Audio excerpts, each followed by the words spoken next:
Welcome, everyone, to our second panel of the symposium on Open Education Resources, or OERs. This week is Open Education Week 2020, so this panel is a perfect way to celebrate that. And our keynote address this morning by Alexis Clifton was also a great segue into this panel. We have 4 panelists who will each speak about their experiences with OERs. They will each have 5 to 7 minutes, and then after all 4 speak, we will have some time for questions and answers. Our first panelist is Elizabeth Nelson, who is a reference and instruction librarian at Penn State Lehigh Valley. She co-created and currently helps to run the Affordable Course Content Faculty Fellowship, or ACCFF for short.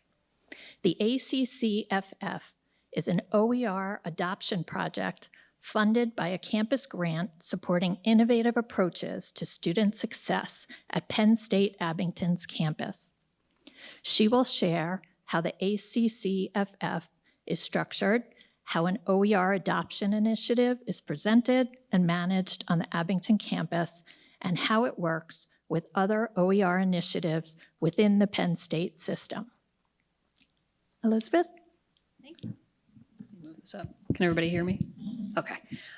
So I just wanted to start off really quickly with some information about my role at Penn State, because the way Penn State works with the system being spread across the entire Commonwealth. I'm currently at Penn State Lehigh Valley, but I'm still on my project ACCFF at Penn State Abington. This has been really a good example of how the Penn State libraries work. Our motto, which we laugh about because we hear it too much, is one library geographically dispersed. And we share our collections, but that also means that we collaborate and cooperate really well across the Commonwealth. And we're one of the units at Penn State that does this the best from everything I've seen.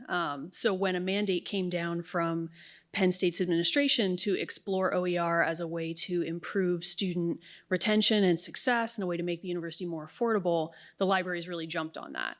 So there are a lot of initiatives happening with OER at Penn State on small and large scales. Some of them are outside of the libraries, but most of the larger ones are either within the libraries or being led by librarians at the campuses. So the main one that I wanted to talk about is the Affordable Course Content Faculty Fellowship, or ACCFF, which is at Abington and funded by a campus grant specific to Abington, which might not be unique, but is unusual for Penn State. Most of our Commonwealth campuses don't have their own grant systems.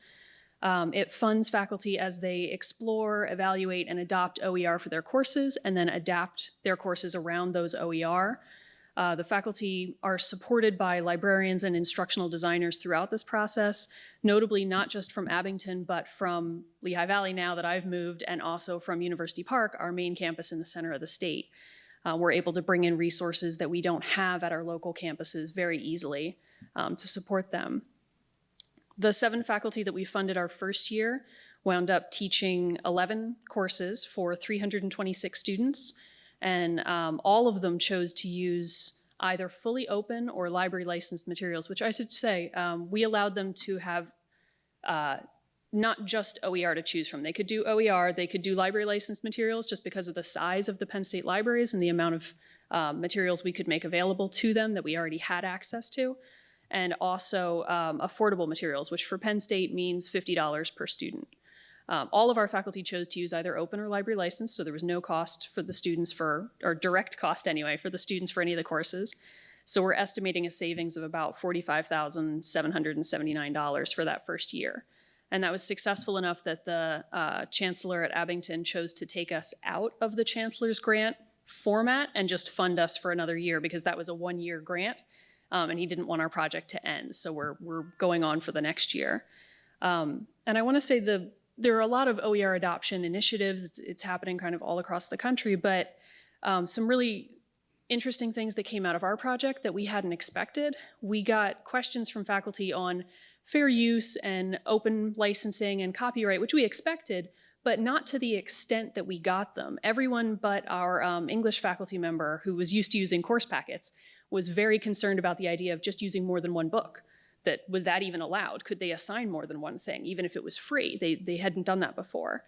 And one of our faculty members raised a really interesting question about authority and understanding whether or not, like how students understand authority if they don't have a, quote, traditional textbook in front of them. Where would they see the expert if they don't see it there? And we wound up coming around to the idea that for most students, the expert is their instructor who interprets the textbook for them, not the textbook author. But it was really interesting to see that. And he actually wound up jumping on that as an opportunity to bring in minority and female voices into his classroom, where he usually doesn't have those coming out of the quote, traditional textbooks. The other project I wanted to touch on briefly is at Penn State Lehigh Valley.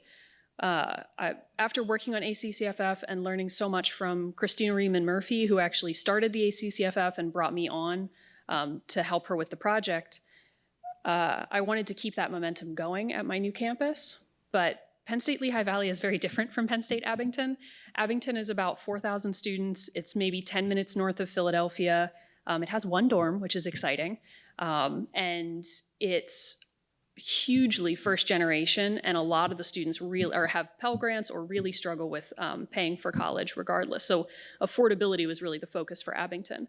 Lehigh Valley is 900 students just outside of Allentown, PA. We have no dorms and one building. So it is a very kind of community college feeling campus. We see all of our students all the time. We have a lot of crossover between faculty and staff, including a lot of staff who teach classes as well. Some of our advisors and career services staff teach our kind of how to be a college student. For Penn State, it's called HDFS course. And a lot of our faculty are adjuncts who are part-timing at other campuses or other institutions. So we have a lot of people who are really engaged in the instructional process and working with students, and also a lot of people who are stretched really thin and working multiple jobs and don't have a lot of the support they need. So I wanted to kind of move from that and from some retention efforts that have been happening on our campus. So I created a faculty and staff working group, essentially, just to kind of feel the campus out on OER. And we got 20 members for a campus with 900 students. 20 people joining is nice, but that happened pretty quickly. And we've been meeting since February, and they're already focusing on the ideas of breaking siloing at Penn State, that a lot of our faculty departments don't work the way the libraries do. We have math faculty at Lehigh Valley, for example, who don't know what other math faculty are doing at other campuses, even though they're all teaching the same course. So what they want to do is we're moving forward with a survey to look at our campus and see how people are using OER on our campus. And then we're going to share that as a template with the rest of the Penn State system, probably through the libraries, to try to encourage faculty to report this so that we can have some kind of a searchable database or something where faculty, especially adjuncts and new faculty, could hop in and see, here's the course I'm teaching. Is anyone else doing OER for this? Is there anyone I can work with, or do I not have to reinvent the wheel? The other thing we're working on is affordability data and understanding how much it actually costs a student outside of tuition for each of our majors, to kind of get a better picture of what that spread is like in terms of how much their books cost, since there's only 9 majors that you can graduate from Lehigh Valley with directly without doing our 2-in-2 program and finishing at another campus. It's a relatively small sample to work with, but we really want to understand what the issue is on the campus and what the actual numbers are like. But yeah, that's pretty much me. Thank you, Elizabeth. Our next speaker is Mona Ramanetti, the head of scholarly communication at Stony Brook University Libraries. In 2017, as a component of the Excelsior program, SUNY introduced the Open Educational Resources Initiative. Stony Brook University Libraries, along with support from the Office of the Provost, immediately got to work to educate the campus about OER and the advantages they afford students. This presentation addresses the various challenges and unlikely collaborations that resulted from attempting to implement and support the OER initiative on Stony Brook University's campus. Mona? Thank you, Laurel. I'm going to start with some stats. To date, we have awarded over $160,000 to faculty and instructors on this campus who are using, who have created, who have adopted, who have adapted OER for Stony Brook. The repository that houses these OERs, or OER I should say, to date we have over 420 deposits into the repository starting from 2017. We also have about over 45,000 downloads from that platform, Academic Commons.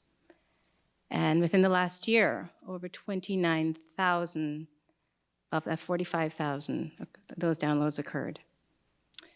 So these are our successes.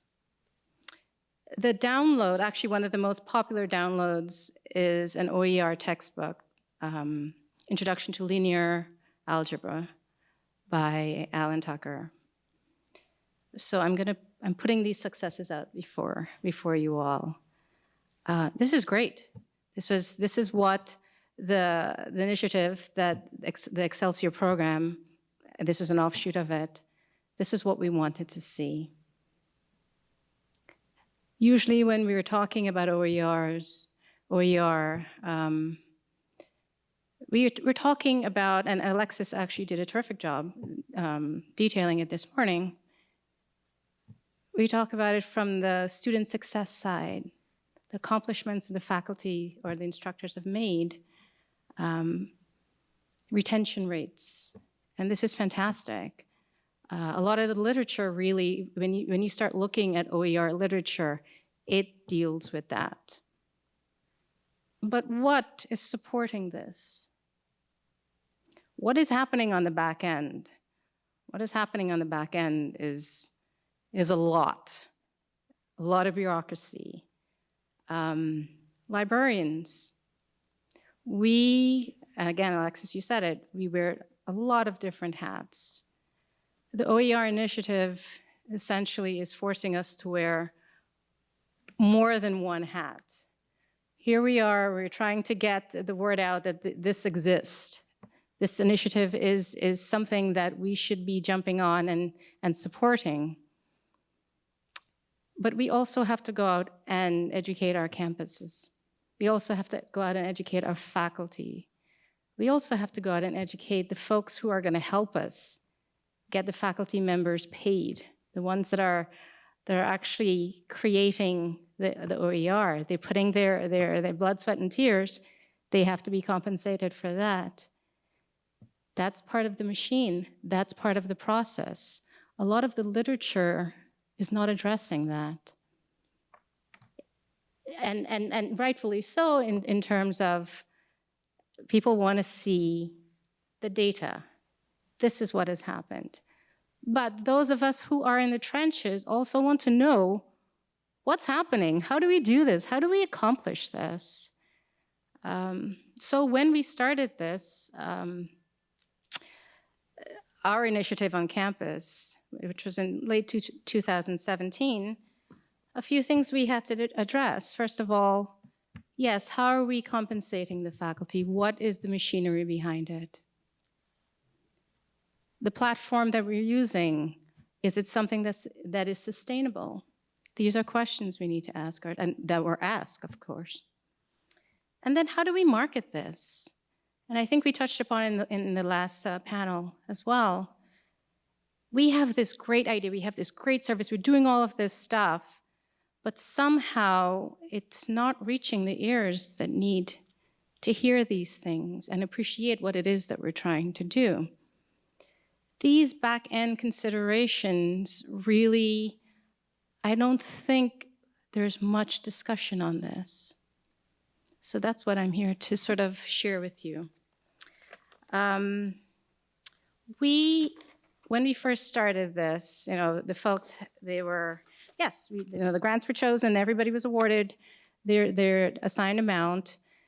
And then the wheels started turning. How do we get the money out there? Who do we talk to? I was told, we have to do a PCR. I don't know what that is. So I had to send out, I basically had to figure out what a PCR was.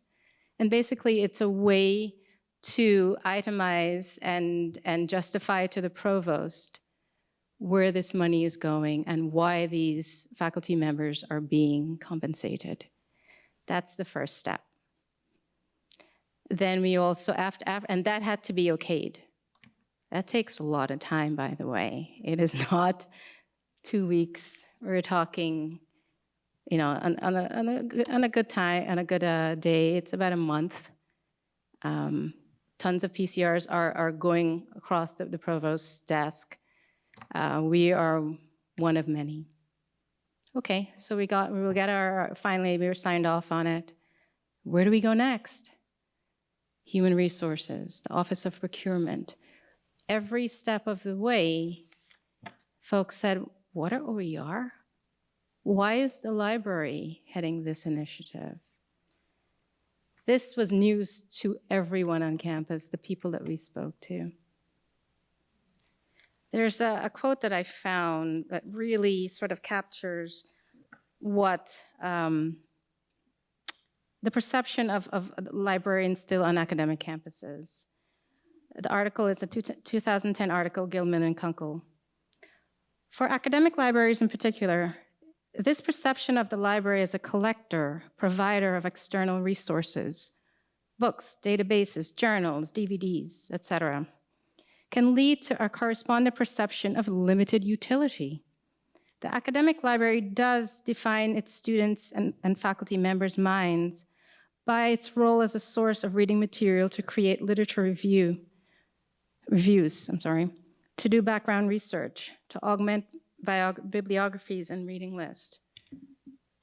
But many of us in this room know that that is just a tiny drop in the bucket in terms of what it is that we actually do.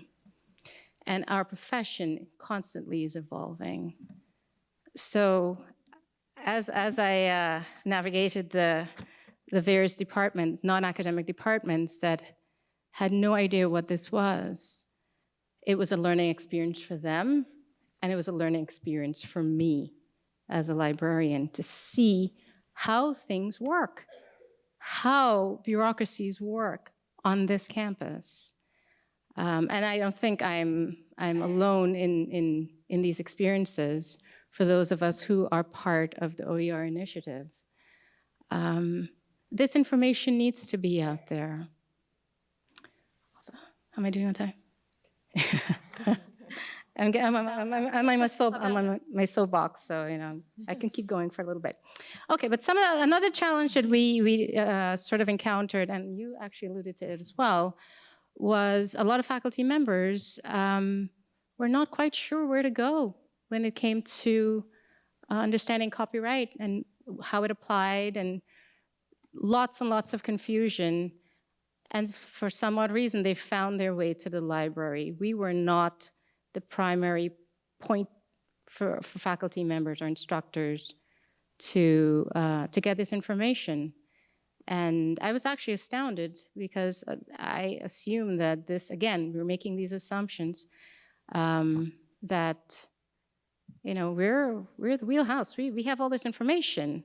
But I don't think, again, the faculty members appreciate what it is that we're doing here. And one of the other challenges one of the other things that we had to address as well, and that comes back to the marketing. Yes, we have all these, we have these courses. We now have 40 OER courses. How do we get this information out to the students? There's really no guidebook to that. As it so happens, our Office of Institutional Research reached out to me. I had no idea that that's the route that I should have been taking.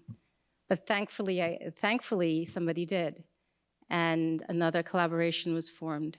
So we have all these different moving parts, all these different unknowns, and there's really no script that is laid out for us.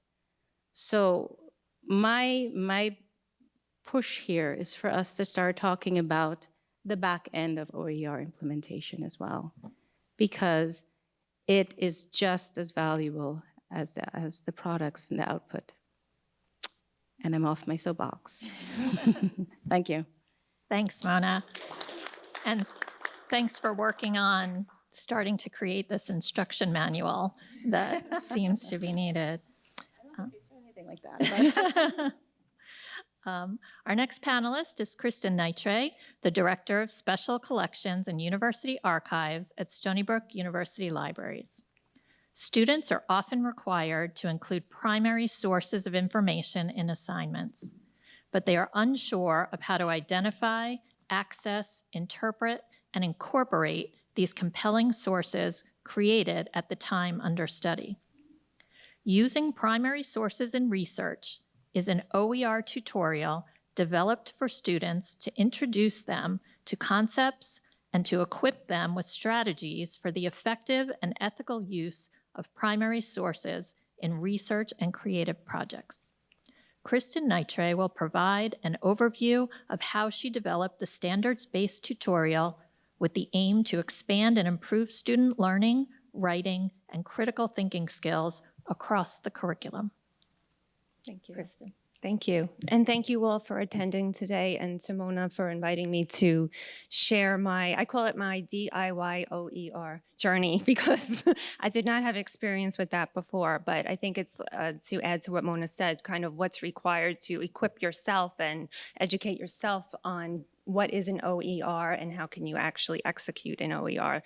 That's a learning process in itself. So, in my capacity as Director of Special Collections and University Archives, I have countless opportunities to interact with students.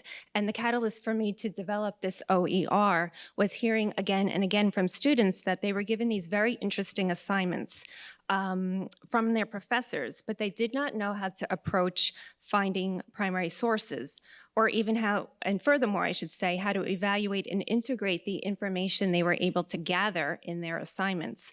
I also get tons of emails all the time, typically on Saturday night, spring break, weekends, when I'm not available after midnight for help. And students, it's not that they don't also know how to find a primary source, they just don't even know what a primary source encompasses, which is typically a source created at the time under study. So in my opinion, students are not equipped with these strategies to use primary sources effectively in their creative and research assignments.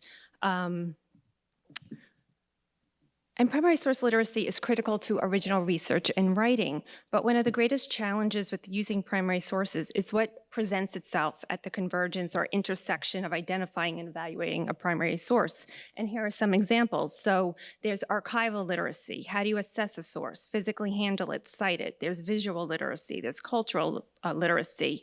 This research process is complex, and it requires a lot of diverse competencies to come together at once.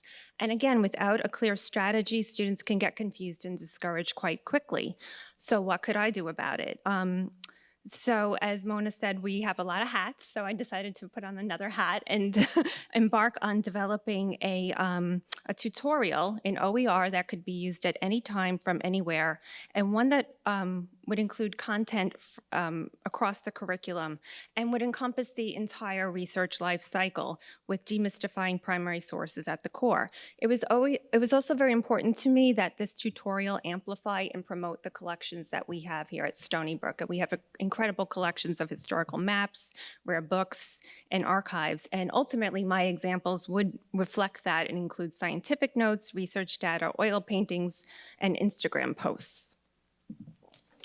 So I'm a librarian. So before I started on this, I did my literature search, and I focused on OERs, primary source literacy, and archival literacy. At the same time, ACRL and the Society of American Archivists were jointly drafting the very first guidelines for primary source literacy, which was helpful. But there was no guidebook for how to actually implement those guidelines, so it was very open, which was positive and a negative. It was positive in that I could kind of imagine it for myself and how I wanted it to actually come to fruition. And then after I did all this lit search, I decided to develop a script that would be platform independent and one that could actually measure whether the information was actually being understood by students. So to this end, I knew I wanted to integrate quizzes and then at the end have that culminate in more depth analysis exercises that could be assessed for comprehension. The next stage was critical. I had to develop the learning outcomes and the lesson outline. I also wanted to expand upon that and integrate concepts such as identifying formats, formulating researchable questions, that's very important. And I also wanted to show some tangible examples of students right here from Stony Brook who have used primary sources from my department in their research. So all this came together into 7 learning outcomes. I won't read them all, but just to summarize: conceptualize, navigate, articulate, finding materials, analyze, use, and incorporate, and locating sources, and specifically seeking help here at Stony Brook. And this was my lesson outline. And it ranges from primary sources with examples, finding primary sources. It was important to me also for lesson 5, ethics in primary sources, knowing how to cite them properly, copyright, and giving overview of intellectual property. So my next steps encompass the following work. I had to write text for every chapter and subchapter. I had to identify illustrative content to complement the text, and then I got to scan it all too and crop it. And then I had to devise the quizzes for each module to measure comprehension. I then began to think about more how to present the content. I did have limited options, but fortunately I have experience building websites. So I built the website, and for the quizzes, I experimented with Google Forms, and I was able to create and integrate forms using script and code. And a few months later, and a lot of carpal tunnel pain, I had my tutorial published. I want to speak quickly about the navigation about it. So along the top, there's the overview, and then there's 7 chapters. And the point is that you don't have to do it all at once. You probably should do it in sequence, but you could do 1 at a time or 2 at a time. I've had an instructor assign it in anticipation of coming to special collections for an instruction session. But again, it takes about 60 to 90 minutes to do it completely if you were to do it all at once.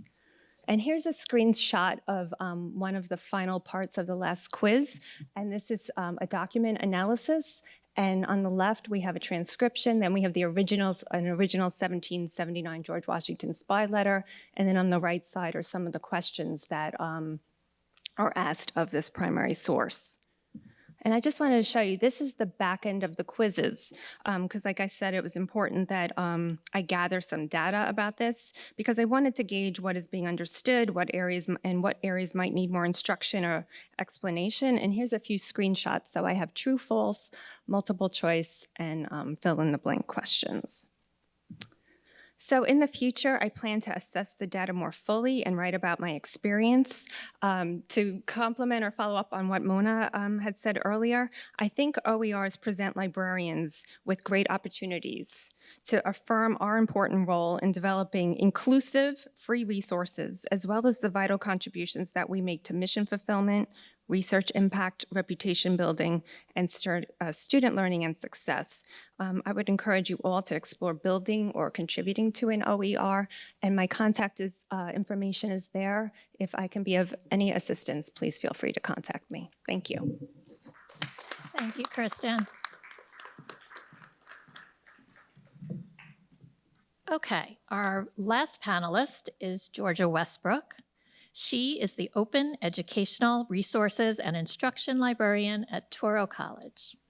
Georgia will be speaking about leading a young OER initiative as a new librarian and the accompanying opportunities and challenges. Georgia. Can you all hear me? Okay.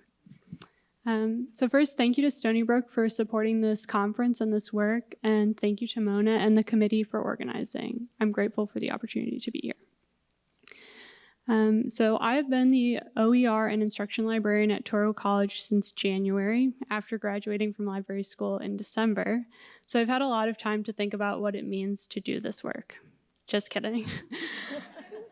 I haven't had much time to ponder this, but I actually think that's for the best, because instead of just thinking, I've been doing a lot of doing. A little bit of background about Toro before I start talking about that. We serve 3 main populations at our New York City campuses, though of course there's overlap and there are students who don't fit into these categories. But they're mainly students who identify as Jewish and fall kind of everywhere on the religious spectrum, quote unquote, and emphasizing that, underserved students from the New York City area, and students who are either returning to college or beginning college for the first time as an adult. Toro encompasses several schools, and I'm slowly building relationships with all of them to support OER, but our main collaborators at this point are the New York School of Career and Applied Sciences, the Lander College for Men, and a handful of graduate and professional programs. Our OER initiative was started in 2018 by my supervisor, Sarah Tabai, and my predecessor in this position, Juliana Magra, with support from the director of the library's Basha Simon. We've had success in getting faculty to adopt OER, and we are now working to support faculty adapting OER. And while we found great OER champions among our faculty, their demographics have presented some hurdles too, as there is a large percentage of adjunct instructors, and beyond that, many faculty members at Toro are set in their ways.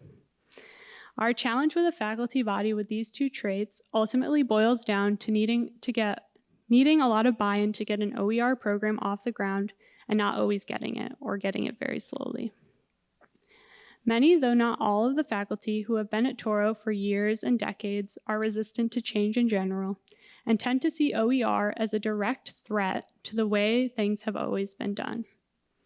Though this is the norm, I also know, just anecdotally, of at least one faculty member with whom I've worked to adopt OER for his class, and he has only just begun to use our learning management system. So OER does not necessarily fall under his resistance to new educational technologies, but for some others it does. There's no monolith or rule, so approaching these faculty can be hit or miss. As a new librarian, I was prepared for challenging faculty interactions with anecdotes from mentors and previous supervisors, but these interactions have not been challenging in the ways I anticipated. Rather than viewing the relationship with librarians as a standoff, the faculty we've approached about OER see us as conduits to this new way of teaching and a guide for the path to getting there.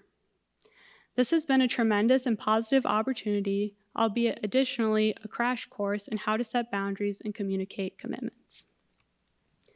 As far as our huge body of adjunct faculty, I appreciate that Toro is not unique.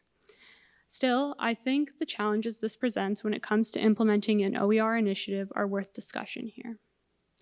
In a recent survey that Sarah and Juliana did among faculty at Toro, many faculty members commented that choices about textbooks and other course materials were coming from the top down, and that they did not feel empowered to make the switch to OER or even to advocate for the adoption of it in their departments. With these faculty, we are suggesting a hybrid approach to OER. Rather than adopting OER and phasing out the required traditional textbook, they can use OER as a supplemental text. We leave it up to them to determine what percentage supplemental might mean. We're also thinking about the ways this might be part of the larger culture at Toro and a place where the libraries can have a larger impact.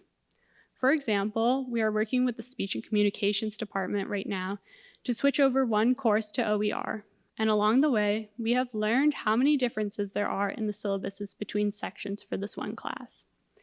The chair of that department is now working to standardize the syllabus so that the OER we adapt and then ultimately write together supports the greatest number of students most effectively. We hope to be involved in more significant curricular efforts like this.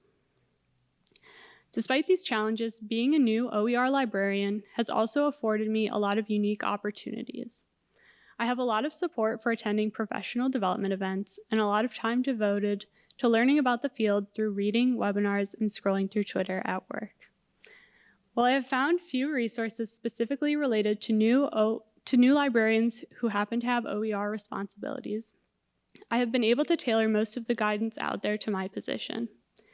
I'm still struggling to build the relationships many mid-career OER librarians have, but I am learning more about how to do that effectively. Uniquely, I am both a new OER librarian and a young one, which puts me in a position to be one of the few librarians working in this space to really have come of age as open access and OER became mainstream and highly regarded avenues for serious scholarship. My first job in libraries was an internship working on a new open access institutional repository at Binghamton University, and I have always had the option to pursue the subfield of librarianship. For me, it's not necessarily a new or novel part of librarianship or higher education. It's just the way things are. Still, I know that we have a long way to go, as the title of this conference says, toward equity and open knowledge. And I hope more libraries put new and young librarians in charge of their OER initiatives to help push our profession toward that necessary future. Thank you. Thank you, Georgia. And I see in the future you doing really good work in this area, and I'm glad you are here working with us with OERs. So thank you for all four of you for your presentations. And now, do we have any questions from the audience for any of our panelists?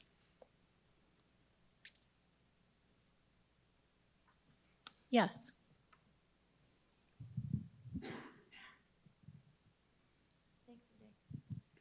Thank you, everyone, for your presentations. I appreciate it. Kristen, I have a question about your tutorial and how it's being incorporated by some of the faculty that you work with. Have any of them asked for data from the back end of it in terms of the embedded quizzes, or how do you handle the student information that comes along with the data that you're collecting? Well, at the end I said, in the future, I will. So, no, I definitely, because I know I didn't describe it fully, but there was one question there, is Long Island depicted on this map? And I said, this map of Long Island. So obviously 25% of the students didn't read. I gave them, I try to build in clues. I don't want it to be a struggle, the quiz. It's supposed to reinforce concepts. But I can certainly, actually, for my quizzes, I require email. And so I am also getting the names. It's not going to go towards, I haven't had an instructor use it towards a grade, but I know, for example, one instructor had to attend something and I couldn't be on campus. So in lieu of a class session, they assigned the tutorial. So I haven't really fully assessed all that data yet, but like I said, I think once I do, I will go, that was, two classes in particular, a Writing 102 session, they were using primary sources. So it was also a way to introduce them to concepts so they weren't hearing it for the first time when they came to the class. But I want to review that and see where there's some issues with comprehension, or does something need to be clarified or elaborated a bit more, and then write about that. But certainly going forward, as soon as I capture that, I want to follow up with the instructor. The instructor also knew it was my first time. So she was very gracious and helpful, and kind of using it as a pilot or a test to gather that first batch of data. But going forward, I will definitely be more systematic and collaborative with the instructors. Thanks. Are there any other questions for our panelists? Yes. Great presentations, thank you. I have a question for all of the panelists. From a librarian's perspective, I was wondering if you've come across any natural opportunities to engage faculty in OER work. I can speak. Okay, Mona.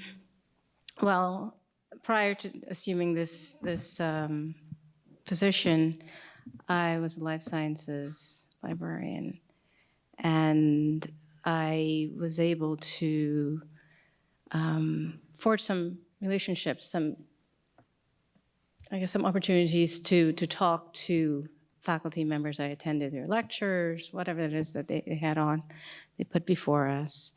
And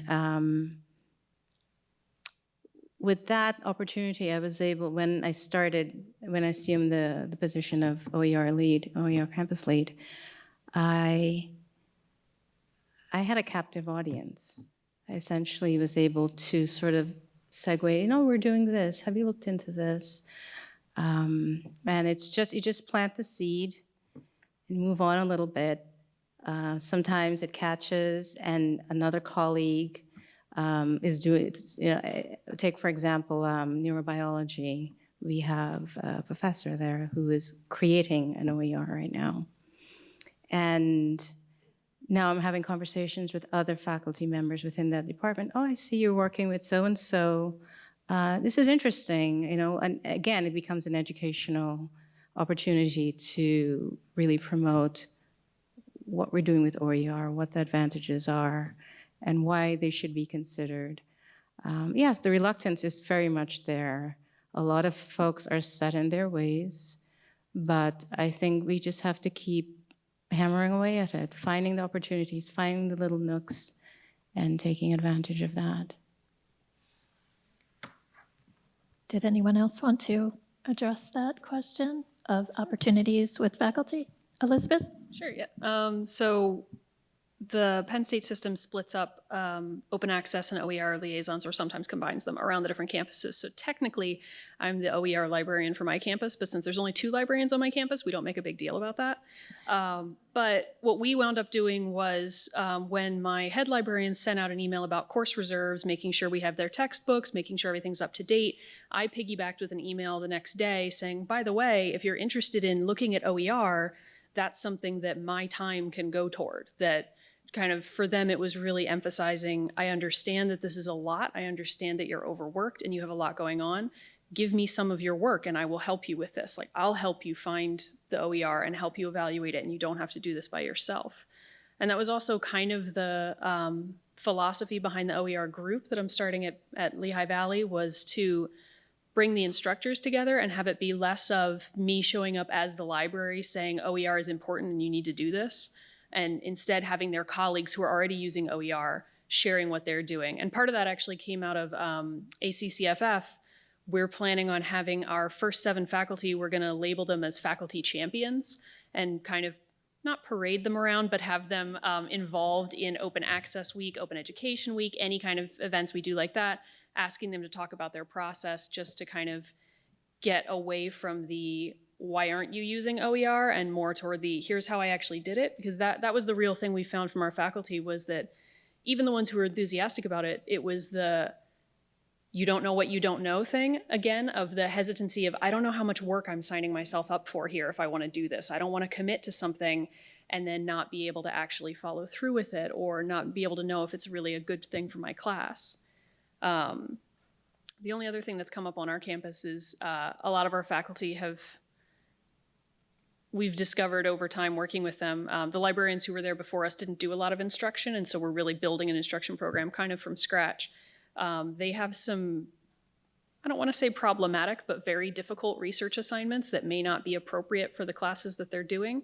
So we're kind of trying to work with them on understanding how the students understand research, and that's sort of hopefully leading toward working with them on maybe some student-led kind of projects of having students create these things, which could maybe turn into an OER thing. So that's all very nebulous, but all of that's starting up just because we had faculty expressing frustration with us about students not doing their research assignments, or just not doing it right, and us trying to work with them on understanding that. Yeah, thank you. Actually, I'd like to add to that. Sure. Also, I think when we start these initiatives, we are of the opinion that, we are the ones that should be forging ahead, and we're front-facing. And I think sometimes we have to sort of come at it in a roundabout way. We've partnered with CELT in the Faculty Commons, and though we may not be the ones that are promoting, the librarians are not the ones promoting OER services, through our partnership with CELT, they are helping us to promote the OER as well. So you have to be creative and take advantage of the collaborations that you form as well. Great. Did I see one more question back there? Is there any incentive for your faculty to create OER in terms of tenure and promotion? Great question. At Toro, we don't have tenure, but we are thinking about how to position it for departments to include in their promotion process. And there's a great article, someone cited it earlier, I forget who, but Stacey Katz out of Lehman College in the Bronx wrote an article, and she said, depending on how OER are used, you can position it as kind of all three: service, scholarship, or innovative teaching. So that's kind of what we're figuring out now, is what departments might want to use it each way in their promotion, and talking with them about how to best to do it. Thank you. We have one more question in the front.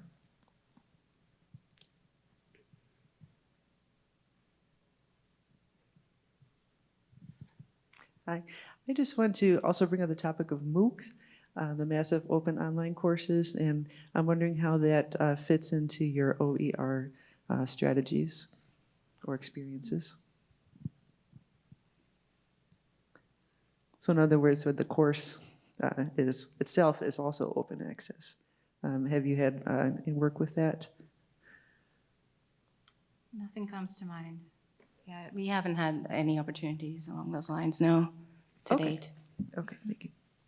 Maybe something to pursue Yes. in the future, yes. Came to mind.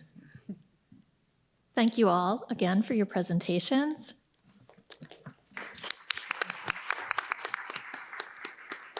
And I think it's time for lunch.